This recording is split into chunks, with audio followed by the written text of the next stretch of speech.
자, 요절 말씀 느헤미야 6장 9절 말씀을 같이 읽고 제가 기도하고 시작하겠습니다.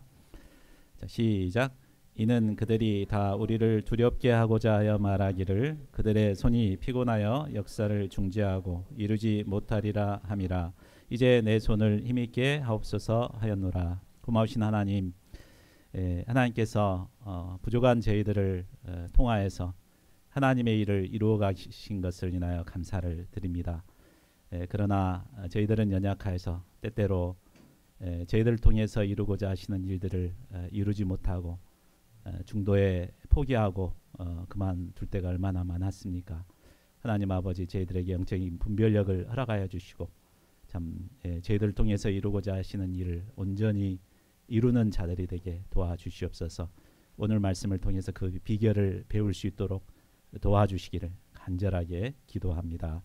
감사하고 모든 말씀을 주 예수 그리스도 이름으로 기도하였습니다. 아멘. 올해 달력도 이제 한 장밖에 남지 않았습니다. 올 한 해를 출발할 때 우리는 수많은 계획을 세우고 새해를 시작했습니다. 그러나 한 해를 돌아보면 계획했던 것을 끝까지 감당하지 못하고 중도에 포기했던 것들이 너무나 많습니다. 우리가 왜 포기하게 됐습니까? 여러 가지 이유가 있겠지만 한마디로 말하면 어려움이 싫고 편하고 싶기 때문입니다. 끝까지 감당하기 위해서는 많은 어려움을 감당해야 합니다. 그러나 포기하는 것은 너무나 쉽습니다. 그래서 쉽게 포기하고 이루지 못하게 되는 것입니다. 오늘 말씀에서 우리는 수많은 어려움을 이겨내고 끝까지 예루살렘 성벽 재건을 완성한 느헤미야를 배우게 됩니다. 성벽 건축이 시작될 때부터 주변의 대적들은 그것을 방해하기 시작했습니다. 처음에 어떻게 방해했습니까? 조롱하고 막 비난했죠. 여우가 올라가도 그것은 다 무너질 거야 막 하면서 너 가진 것들이 뭐 어떻게 할 거냐 막 이렇게 조롱을 했습니다. 그러다 안 되니까 이제 무력으로 공격을 해왔습니다. 이때 느헤미야는 한 손에는 일을 한 손에는 병기를 잡고 일하게 했습니다. 옷도 벗지 않고 모두가 함께 예루살렘 성에 숙식을 같이 하며 성벽 재건에 집중했습니다. 이제 이를 통해 성벽 건축은 거의 마무리될 상황에 이르렀습니다. 그러나 대적들은 아직도 포기하지 않았습니다. 더욱 수위를 높여 마지막 방해 공작을 합니다. 그러면 느헤미야는 대적들의 방해를 어떻게 이겨냅니까? 오늘 본문 말씀을 통해 이를 배우고 하나님께서 맡겨주신 일을 끝까지 완수하는 자들이 될 수 있기를 기도합니다. 파트 1. 거짓 평화와 가짜 뉴스를 물리친 느헤미야. 느헤미야와 백성들이 합심 동역하여 성벽 건축에 전념한 결과 성벽은 거의 다 완공되어 가고 있었습니다. 이제 성문에 문짝만 달면 거의 이제 완공되는 상황입니다. 자, 이쯤 되면 대적들이 포기할 만합니다. 그러나 이 소식을 들은 대적들은 무슨 계획을 세웁니까? 2절을 보십시오.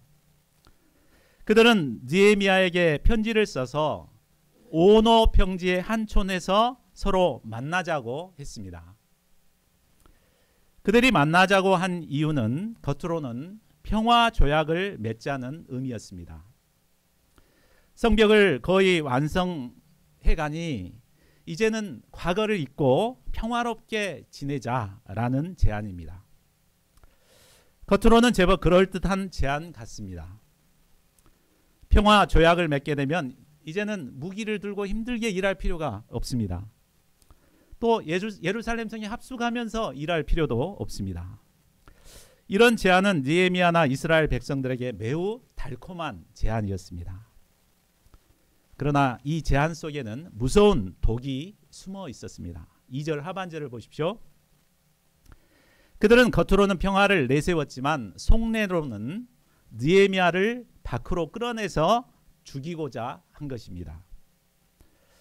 오노라는 지역은 예루살렘 북서쪽으로 약 60km 떨어진 곳입니다. 그리고 사마리아, 아스돗, 예루살렘의 이 중립지대였지만 예루살렘으로부터는 너무나 먼 거리에 있습니다. 때문에 이곳으로 느헤미야를 유인하기만 하면 그를 해야 하는 데는 아주 최적의 장소였습니다. 느헤미야는 그들의 의도를 정확하게 간파했습니다. 겉으로는 평화를 말하지만 실상 자신을 해하고자 함을 잘 알았습니다. 우리의 대적들도 이런 방법을 많이 씁니다. 우리하고 친하게 지내자, 같이 지내자 이렇게 유혹을 합니다. 자, 그러면 이때 느헤미야는 이것을 어떻게 물리칩니까? 우리 3절을 같이 한번 읽어보겠습니다. 자, 시작. 내가 곧 그들에게 사자들을 보내어 이르기를 내가 이제 큰 역사를 하니 내려가지 못하겠노라. 어찌하여 역사를 중지하게 하고 너희에게로 내려가겠느냐. 자, 합심 동역해서 열심히 일하고 있는데 리더가 그 자리를 비우고 이렇게 가버리면 어떻게 되겠습니까? 다른 사람들의 또 이 영향을 받아서 흐지부지하게 되고 결국은 일이 중단될 수밖에 없습니다. 느헤미야는 이 중요한 순간에 잠시도 자리를 비울 수 없었습니다. 그래서 내가 어찌하여 역사를 떠나 정지하게 하고 너희에게로 내려가겠느냐 하며 단칼에 그들의 제안을 거절했습니다. 그러나 느헤미야가 거절한다고 포기할 대적들이 아니었습니다. 4절을 보십시오. 그들은 4번씩이나 계속해서 똑같은 편지로서 오노 평지로 좀 오시옵소서 막 하고 초청을 했습니다. 그러나 그때마다 느헤미야는 오 노 하며 거절했습니다. 자, 이제 더 이상 이 방법이 먹히지 않자 대적들은 다른 방법을 모색합니다. 5절을 보십시오. 산발랏이 5번째 보내는 편지는 봉하지 않은 채로 종에게 들려 보냈습니다. 일반적으로 편지를 보낼 때는 이처럼 인을 찍어서 다른 사람들이 보지 못하도록 밀봉을 합니다.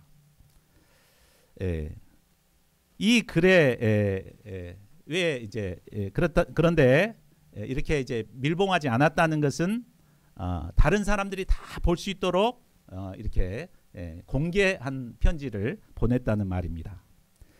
그 내용이 무엇이었습니까? 6절 7절을 보십시오. 봉하지 않은 편지에는 느헤미야를 모함하는 가짜 뉴스가 담겨 있었습니다.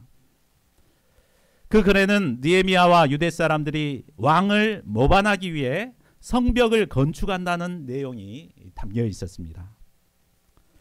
그리고 느헤미야가 선지자들을 세워서 자신이 유다의 왕이라는 식으로 선전하고 다닌다고 새빨간 거짓말을 했습니다. 만일 이 말이 아닥사스다 왕에게 알려지면 어떻게 되겠습니까? 느헤미야는 왕의 은혜를 배반한 역적으로 몰리게 되고 결국은 죽임을 당할 수밖에 없습니다. 자, 이런 가짜 뉴스를 보낸 뒤에 그들은 다시 느헤미야를 초청합니다. 너는 이제 오라. 함께 의논하자. 자, 건축을 중단하고 오기만 하면 이 뉴스를 세상에 퍼뜨리지 않겠다는 것입니다. 느헤미야 입장에서는 아무리 그것이 사실이 아니더라도 이 가짜 뉴스가 세상에 알려지는 것이 좋을 것이 없습니다. 일단 발등에 떨어진 불을 끄기 위해서라도 그들의 요구대로 가야 할 것 같습니다. 그러나 느헤미야는 어떻게 합니까? 8절을 보십시오. 느헤미야는 사람을 보내 산발랏에게 말합니다. 내가 말한 바 이런 일은 없는 일이요 내 마음에서 지어낸 것이라. 느헤미야는 가짜 뉴스에 조금도 흔들리지 않았습니다. 그럴 수 있었던 것은 바로 그가 언제나 하나님 앞에서 떳떳하게 살았기 때문입니다. 느헤미야는 가짜 뉴스의 출처가 바로 산발랏의 마음에서 나온 것임을 지적합니다. 이 말은 만일 이것을 문제 삼았을 경우에 분명한 책임을 묻겠다는 의미였습니다. 느헤미야는 집요하게 물고 늘어지는 대적들의 모든 방해를 물리칩니다. 그리고 중단하지 않고 끝까지 건축 역사를 감당했습니다. 느헤미야도 우리와 똑같은 연약한 인간입니다. 그러면 연약한 그가 어떻게 이런 방해들을 물리치고 끝까지 건축 역사를 감당할 수 있었을까요? 그 비결이 9절에 잘 나와 있습니다. 우리 9절 말씀을 같이 읽겠습니다. 시작. 이는 그들이 다 우리를 두렵게 하고자 하여 말하기를 그들의 손이 피곤하여 역사를 중지하고 이루지 못하리라 함이라. 이제 내 손을 힘있게 하옵소서 하노라. 아멘. 우리는 이 말씀을 통해 대적들의 방해를 물리치고 끝까지 하나님께서 기뻐하시는 일을 감당할 수 있었던 그 비결이 무엇인가를 배울 수 있습니다. 첫째는 하나님의 일에는 반드시 그것을 중지시키려는 대적들의 방해가 있음을 인식하는 것입니다. 우리는 생각할 때 하나님이 기뻐하시는 일이라면 아무런 어려움이 없이 순탄하게 잘 이루어질 것을 기대합니다. 그러나 어디 그렇던가요? 네, 그렇지 않습니다. 그러니까 우리가 알아야 할 것은 하나님이 기뻐하시는 일일수록 어려움이 많다는 것을 알아야 합니다. 어제 제 아들이 믿음의 가정을 이루는 과정에서도 어려움이 참 많았습니다. 결혼식을 10여일 앞두고 갑자기 며느리가 급성 폐렴에 걸려가지고 일주일간 병원에 입원을 해야 했습니다. 또 결혼 하루 전에는 결혼식 예복을 우리 아들이 딱 입어봤는데 전부 한 치수 큰 것이 와가지고 그거 뭐 어벙해가지고 어떻게 입고 나갈 수 있겠어요? 그래서 새벽같이 부랴부랴 가서 옷을 다시 바꿔 갖고 왔습니다. 예, 또 저는 뭘 잘못 먹었는지 하루 전날에 그냥 온몸에 두드러기가 막 나는 이런 어려움이 있었고, 우리 에스더 목자도 그냥 감기 목이 막 잠겨가지고 콜록콜록하고 이런 어려움들이 있었습니다. 저는 이런 어려움을 겪으면서 깨달았습니다. 그것은 이런 어려움이 많은 걸 보니까 이 결혼이 정말 하나님께서 기뻐하시는 결혼이구나 라는 것을 깨달았습니다. 자, 그렇습니다. 이처럼 하나님께서 기뻐하시는 일일수록 사탄의 방해가 있고 많은 어려움이 있는 것입니다. 하나님의 역사를 시기하는 사탄 마귀는 하나님께서 기뻐하시는 일을 이루지 못하도록 여러 가지 모양으로 역사합니다. 때로는 각종 사건과 사고를 만나게 하시고 이를 통해서 우리에게 두려움을 심습니다. 이런 일들을 당하게 되면은 참 두려움이 생길 뿐만 아니라 손에 힘이 빠집니다. 그러나 이때 우리는 무엇을 알아야 하겠습니까? 이것이 바로 하나님의 일을 하지 못하도록 사탄이 역사하는 것이구나. 이것을 알아차려야 합니다. 그리고 느헤미야처럼 단호하게 거절할 수 있어야 합니다. 무엇을 거절해야 됩니까? 역사를 중단하는 것을 거절해야 합니다. 자, 둘째로 내 손을 힘있게 해달라고 하나님께 기도하는 것입니다. 이제 내 손을 힘있게 하옵소서. 느헤미야는 무조건 하나님께 도와주시옵소서라고 기도하지 않았습니다. 대적의 모든 방해를 자신이 스스로 자신의 힘으로 이겨낼 수 있도록 내 손에 힘을 더하여 주시옵소서 하며 하나님께 기도했습니다. 하나님께서는 느헤미야의 기도를 들으시고 그의 손에 힘을 더하셨습니다. 하나님의 주신 힘을 덧입었을 때 느헤미야는 대적들의 모든 방해를 이기고 승리할 수 있었습니다. 느헤미야가 강해서 이긴 것이 아니라 하나님께서 힘을 주셨기 때문에 이겨낼 수 있었던 것입니다. 우리는 새 건축 역사를 이루고 또 제2의 개척 역사를 이루어야 합니다. 이 일은 하나님께서 기뻐하시는 일이기 때문에 반드시 사탄 마귀의 방해가 있을 것입니다. 우리는 느헤미야가 대적들의 방해를 분별하고 물리친 것처럼 영적인 분별력을 가지고 이 사탄의 방해 공작을 깨닫고 물리칠 수 있어야 하겠습니다. 무엇보다 연약한 우리의 손에 힘을 더하여 주시도록 하나님께 기도해야겠습니다. 이를 통해 새해에는 하나님께서 기뻐하시는 성전 건축 역사를 이루고 제2의 개척 역사를 힘차게 이루어갈 수 있기를 기도합니다. 파트 2. 적에게 매수된 자들을 물리친 느헤미야. 자, 이제 작전이 전혀 먹혀들지 않자 이제 대적들은 내부 사람을 매수해서 그들을 통해 방해하고자 합니다. 그들에게 매수된 사람은 들랴야의 아들 스마야였습니다. 스마야는 당시 제사장이었고 그리고 하나님의 말씀을 예언하는 선지자였습니다. 이런 그가 아무런 소식도 없이 집에서 두문불출 나오지 않고 있었습니다. 느헤미야는 무슨 문제가 있는가를 살펴보기 위해 그의 집에 신방을 갔습니다. 넘겨주세요. 자, 그런데 느헤미야를 보자마자 그는 하나님의 계시를 받았다며 예언하기 시작합니다. 그 예언은 대적들이 느헤미야를 죽이러 오고 있다는 것입니다. 그러니 함께 하나님의 전으로 가서 외소 안에 머물고 문을 닫고 안전하게 지내자는 제안이었습니다. 그러니까 성소 안은 이방인들이 전혀 올 수 없는 곳이니까, 안전한 곳이니까 이곳에 가서 문을 탁 닫고 있자, 이렇게 이제 제안한 것이죠. 얼핏 들으면 느헤미야를 생각해 준 말 같습니다. 그러나 그의 말에는 느헤미야를 넘어뜨리려고 하는 무서운 함정이 숨어 있었습니다. 성소 안 외소는 제사장들만이 들어갈 수 있는 곳입니다. 느헤미야는 유다 총독이었기 때문에 총독이었지만 제사장은 아니었습니다. 그래서 그곳에는 절대 들어갈 수 없는 사람입니다. 만일 스마야의 말대로 느헤미야가 외소에 들어가 숨어 있었다면 어떻게 했을까요? 아마 스마야는 이 일을 사람들에게 알려서 느헤미야가 신성 모독죄를 범했다라고 하며 그를 탄핵시키려 했을 것입니다. 11절을 보십시오. 그의 제안을 받았을 때도 느헤미야는 도망가지 않겠다고 분명하게 거절합니다.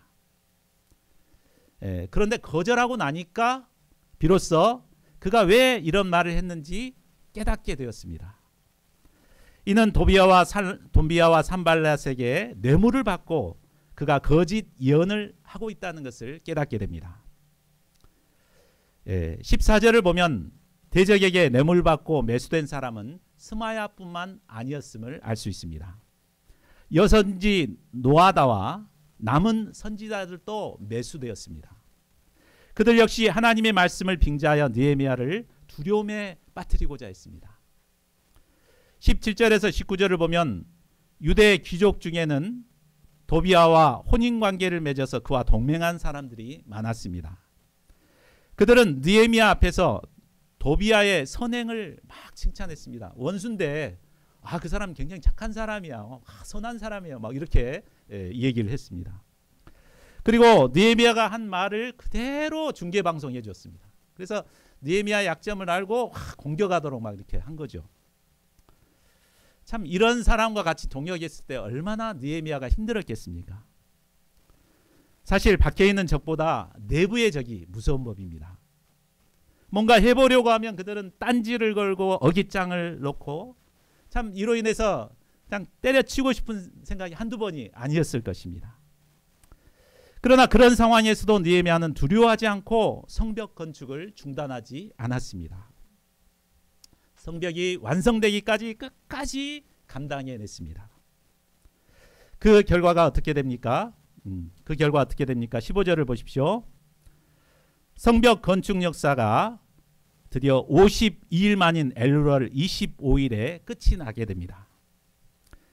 이스라엘 백성들은 바벨론에서 돌아온 이후부터 이 성벽을 건축하기 위해서 무진예를 많이 썼습니다.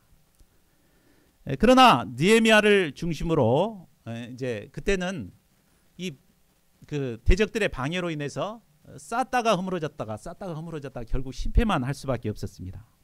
그러나 느헤미야를 중심으로 모든 이스라엘 백성들이 합심 동역하여 성벽 재건을 이루었을 때 불과 52일 만에 성벽은 완공될 수 있었습니다. 16절을 보십시오.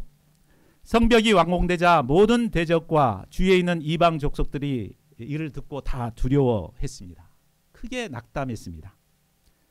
그 이유는 이 역사를 이루신 분이 바로 하나님이심을 깨달았기 때문입니다. 오늘날 우리 주변에는 하나님의 성벽이 재건되는 것을 싫어하여 그것을 막고자 하는 대적들이 참으로 많습니다.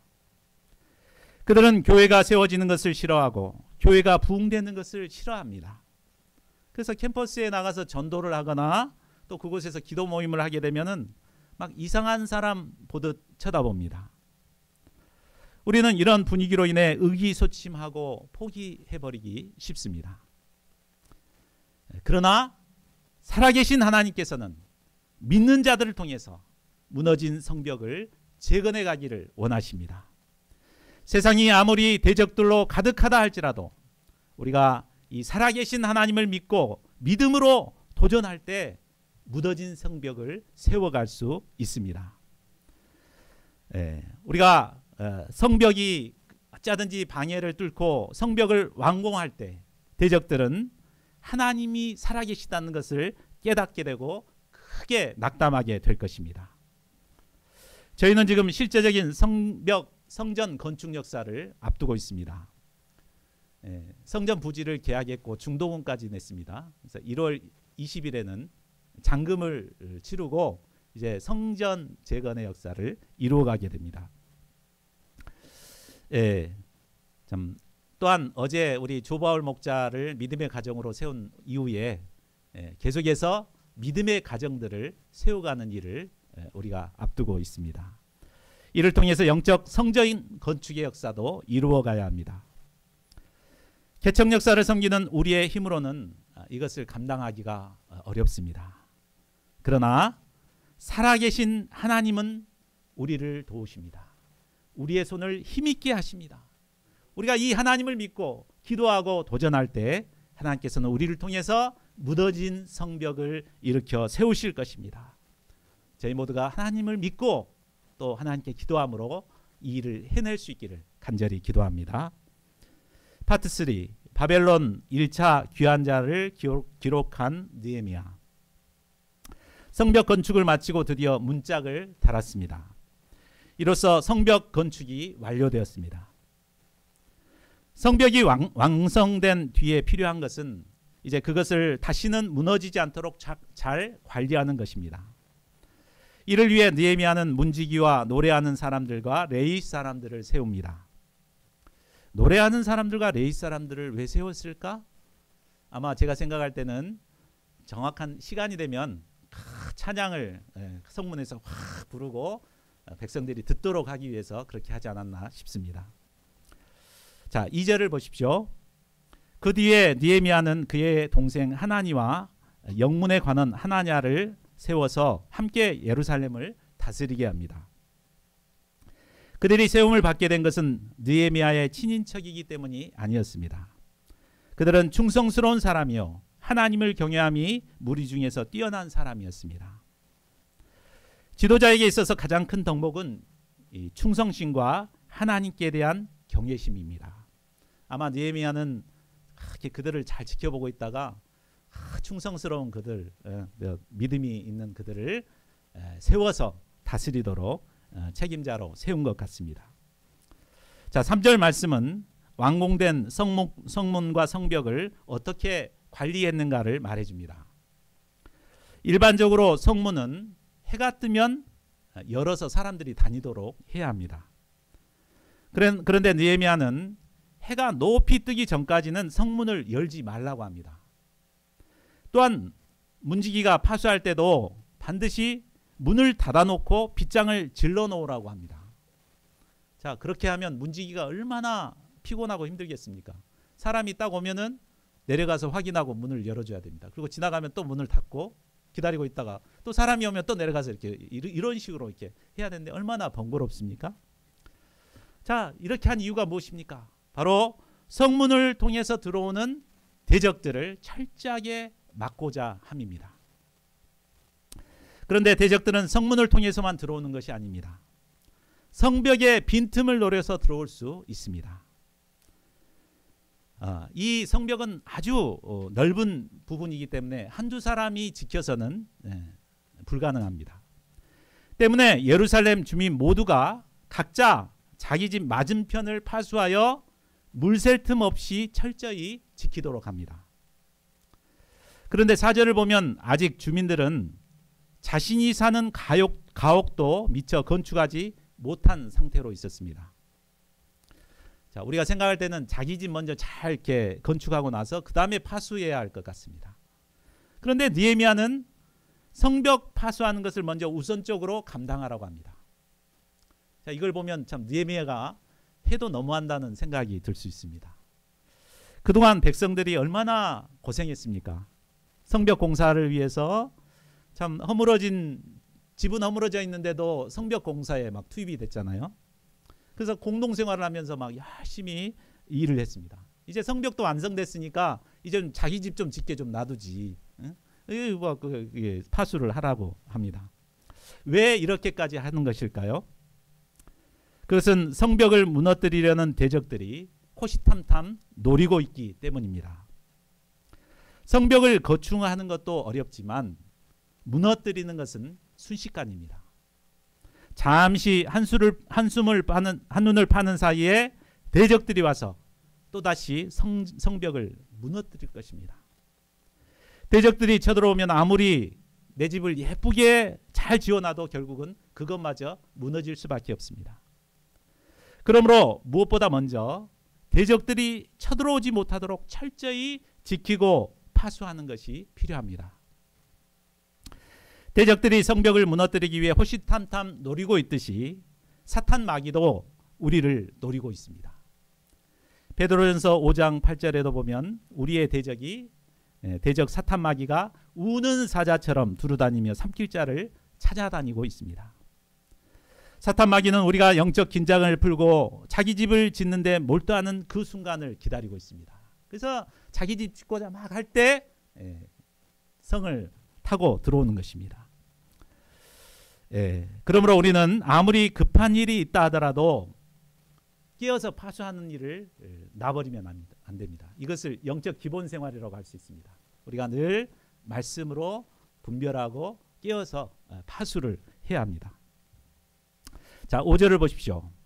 성벽 건축을 마친 뒤 하나님께서 느헤미야 마음에 백성들의 계보를 등록해야 한다는 감동을 주십니다.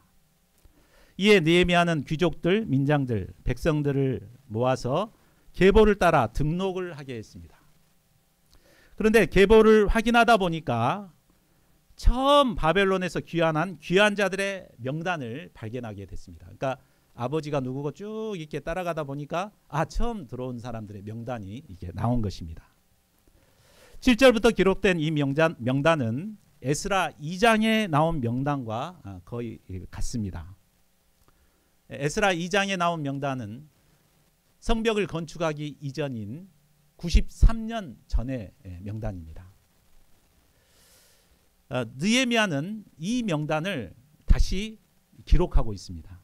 저는 이 부분을 묵상할 때 잘 이해가 안 됐습니다. 일반적으로 성벽 공사를 마치게 되면 그 공사에 참여한 사람들이나 공을 세운 사람들의 명단을 기록해야 될 것 같은데 이미 죽은 93년 전 사람들을 기록했다는 것, 왜 이렇게 했을까? 그런데 말씀을 묵상하는 가운데 하나님께서 감동 주신 이유가 있구나 깨닫게 되었습니다. 그 첫째는 이 명단을 통해서 공동체에 부정한 자들이 들어오는 것을 막기 위함입니다. 앞에서 우리는 대적들에게 매수된 제사장이나 선지자들로 인해서 성벽 재건이 얼마나 어려움을 겪었는가를 배웠습니다. 이를 볼 때 당시 이스라엘 내에는 사이비 종교 지도자들이 많았음을 알 수 있습니다. 그런데 63절과 64절을 보면 제사장 중에서 호바야 자손, 학코스 자손, 바르실레 자손이 1차 바벨론 귀양자들의 명단에 없는 것을 발견하게 됩니다. 그래서 이들은 제사장 행세를 했지만 제사장들이 아니었습니다. 그래서 그들을 부정하게 여겨서 제사장 직분을 행하지 못하게 합니다. 아마 이 명단이 없었더라면 그들을 분별해낼 수 없었을 것입니다. 이를 볼 때 느헤미야가 이 명단을 기록한 것은 근본이 없는 자들이 공동체에 들어오지 못하도록 지키기 위함임을 알 수 있습니다. 둘째는 성벽 재건이 하나님께서 약속하신 약속의 성취임을 고백하는 의미입니다. 얼핏 보면 바벨론에서 잡힌 자들이 돌아오는 것과 또 무너진 성벽을 재건하는 것과는 아무런 상관이 없는 것처럼 보입니다. 그러나 이 둘 사이에는 하나님께서 약속을 성취해 가신다는 과정으로 뗄래야 뗄 수 없는 관계가 있음을 알 수 있습니다. 하나님께서는 예루살렘이 멸망하기 전부터 포로된 자들이 다시 돌아오고 또 무너진 성전과 예루살렘이 회복될 것을 예언하셨습니다. 신실하신 하나님께서는 이 약속대로 정확히 70년 만에 포로된 자들이 돌아오도록 하셨습니다. 또한 하나님의 약속대로 돌아온 그들과 그의 후손들을 통해서 성전을 다시 세우고 또 성벽을 건축하게 하셨습니다. 비록 93년이라는 시차가 있지만 이 모든 것은 하나님께서 약속하신 약속의 성취였습니다.